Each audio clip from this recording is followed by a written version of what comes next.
Hello and welcome to the annual TIA Survey Content and Logistics 2024 training. This session is intended for all districts with a fully approved system and will provide you with important information regarding the TIA annual survey and upcoming logistics. Our objectives for this brief webinar are intended to assist the district in understanding the TIA Annual Evaluation Survey content, logistics, participants, and timeline. After reviewing the logistical information, we will also consider a few best practices to increase participation and engagement for the survey. TIA districts are required to participate in two surveys. Both surveys are conducted by Texas Tech University. The Teacher Buy-in Survey is a required survey for districts when they apply for a local designation system. The survey is designed to measure teachers' buy-in to the local designation system and is administered in the fall semester of a district's data capture year. This survey is administered to all teachers. The TIA Annual Evaluation Survey is a required survey for all districts once they have a fully approved local designation system. This survey is used to evaluate and improve the local designation system and is administered annually in early to mid-spring. In contrast to the Teacher Buy-in Survey, the TIA Annual Survey sends questions to teachers, administrators, and HR professionals. The purpose of the TIA Annual Survey is to give districts data on stakeholders' perceptions and understandings of the district's local designation system. With this data, districts can then make strategic adjustments to improve communication and stakeholder engagement for their local designation system. Now that we have reviewed the purpose of the TIA Annual Survey, let's discuss the requirements and logistics. For the TIA Annual Survey, there are three buckets of individuals who will take the survey: teachers, administrators, and HR staff. Ultimately, the district will decide who qualifies to take each survey. However, there are a few parameters within each group. It's important to note that in some cases, depending on role, an individual may take more than one survey. The first group is teachers. For this group, districts can choose to include one of these two options. The first option is to send the TIA annual survey to all teachers in the district. This would include all teachers that are in eligible teaching assignments and those who are not in eligible teaching assignments. The key word for this option is all. The second option is to send the TIA annual survey to teachers in all eligible teaching assignments, regardless if they are designated.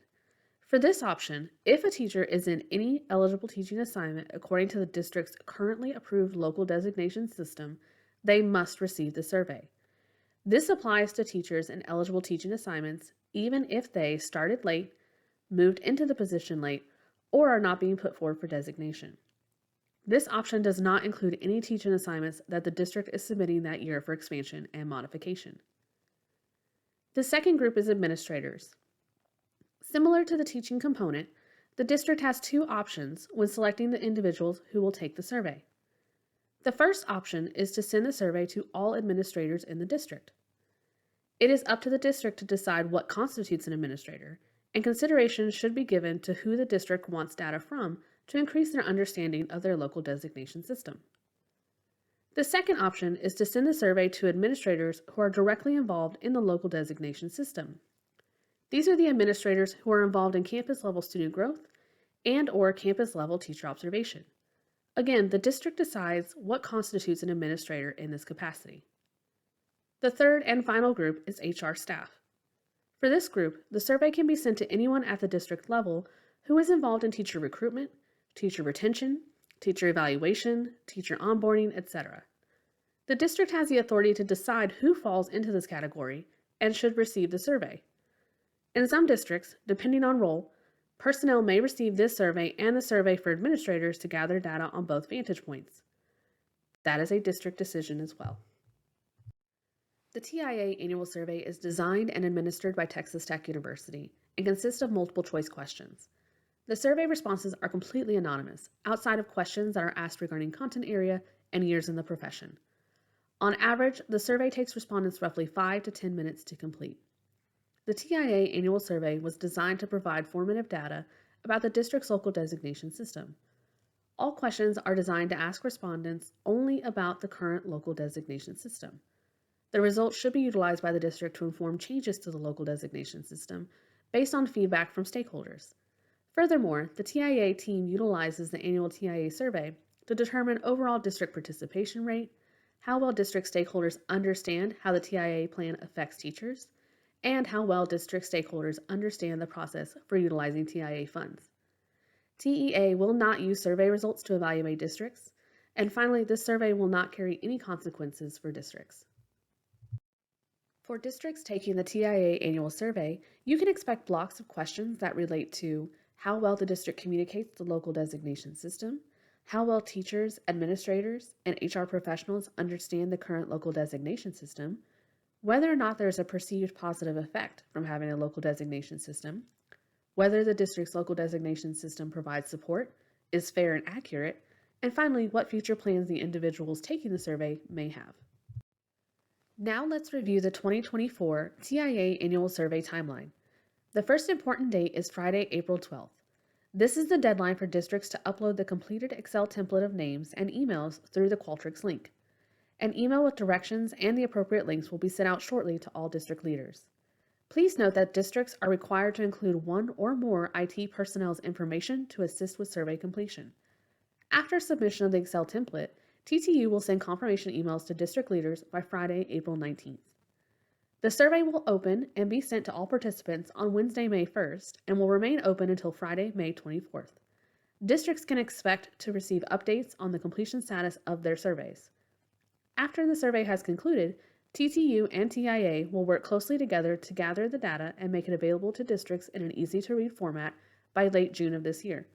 Finally, as we look forward to the 24-25 school year, all data received from this survey can and should assist the district in completing the annual program submission, which is due August 30th. An important note, the survey will be sent out from the email address noreply@qemailserver.com. Please work with your IT team to make sure that the district's email server does not deny emails from this address. TTU will send a test survey from the email address noreply@qemailserver.com to the primary district representative on or before April 19, 2024, and work to confirm through Qualtrics that the email was received. As the district prepares for the launch of the survey, one best practice to increase survey participation is to ensure that the district has communicated the content and purpose of the survey to all stakeholders. Some questions that districts can consider as they develop messaging include: what sort of information is the district trying to learn? What additional context will our stakeholders need to complete the survey?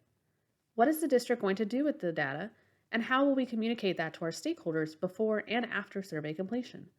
And finally, how will the district communicate next steps as a result of feedback gathered from stakeholders? Another best practice that centers around communication is ensuring that stakeholders understand that confidentiality is guaranteed in this survey. None of the information the district receives can be broken down by individual, so the data is protected.